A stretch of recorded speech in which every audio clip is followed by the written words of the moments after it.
लालपुर गांव में रामचंद्र नाम का एक व्यापारी रहता था।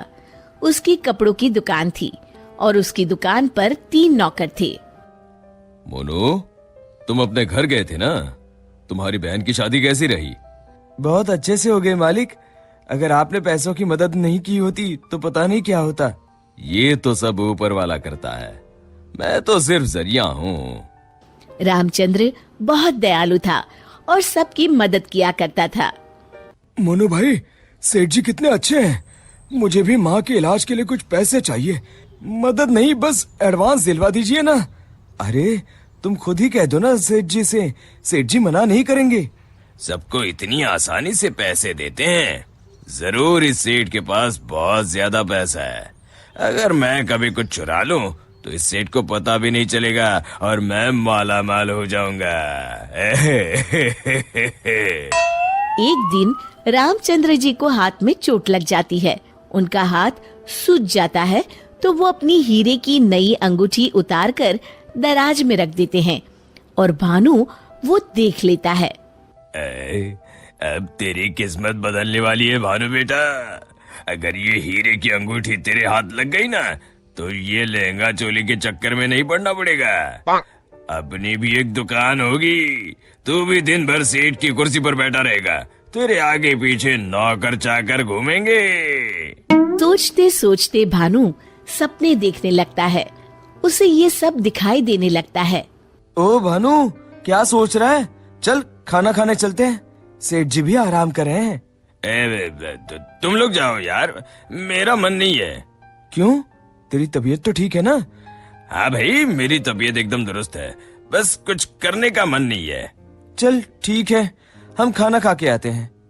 जैसे ही लोग बाहर जाते हैं, भानु मौका देखकर अंगूठी निकाल लेता है।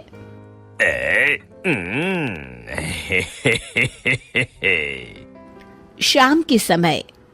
आज का हिसाब खत्म करो बच्चों, अब दुकान बंद करने का समय हो गया है।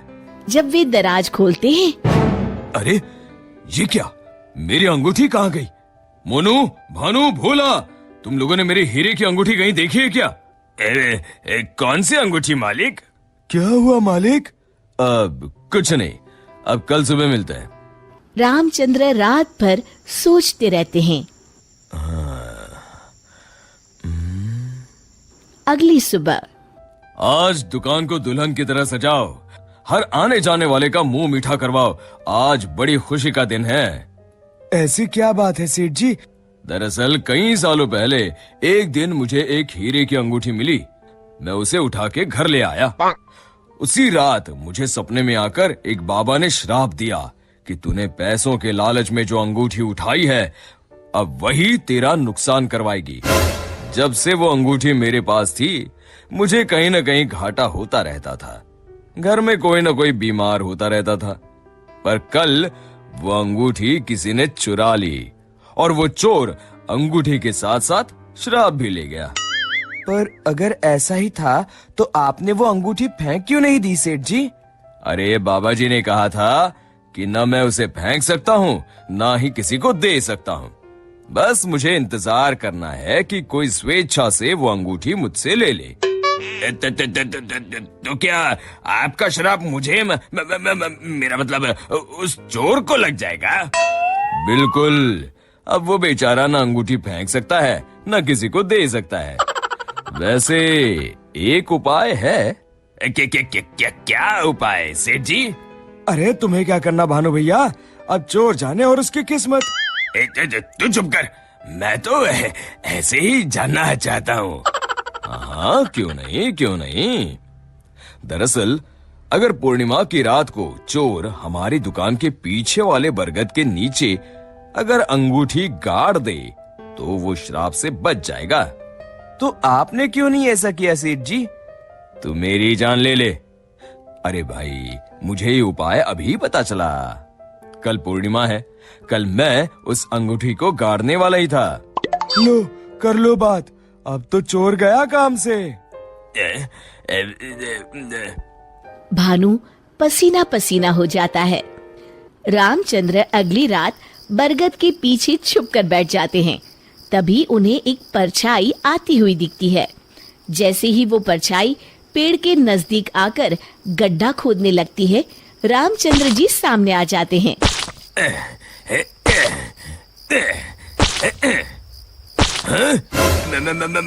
मर गए रे। मुझे माफ कर दीजिए सेठ जी। क्यों, क्या सोचने लगा भानु?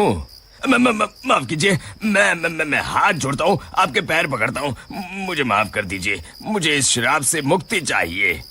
ये क्या अगड़म बगड़म बोल रहा है? शराब से मुक्ति चाहिए तो प्रायश्चित कर और कसम खा, आज के बाद कभी चोरी नहीं करूंगा।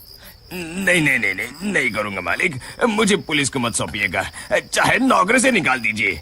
मैं कल ही चुपचाप गांव छोड़ के चला जाऊंगा। मैं नया काम देख लूंगा और कभी चोरी नहीं करूंगा। वादा? वादा मालिक, वादा। अरे भाई, अगर तुम वफादारी की कसम खाओगे तो मैं तुम्हें काम छोड़कर कैसे जाने दे सकता हूँ? आप सच में महान है मालिक, आप सच में महान है।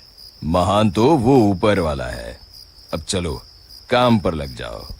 शिक्षा, अगर किसी को अपनी गलती का एहसास हो जाए तो उसे माफ कर देना चाहिए।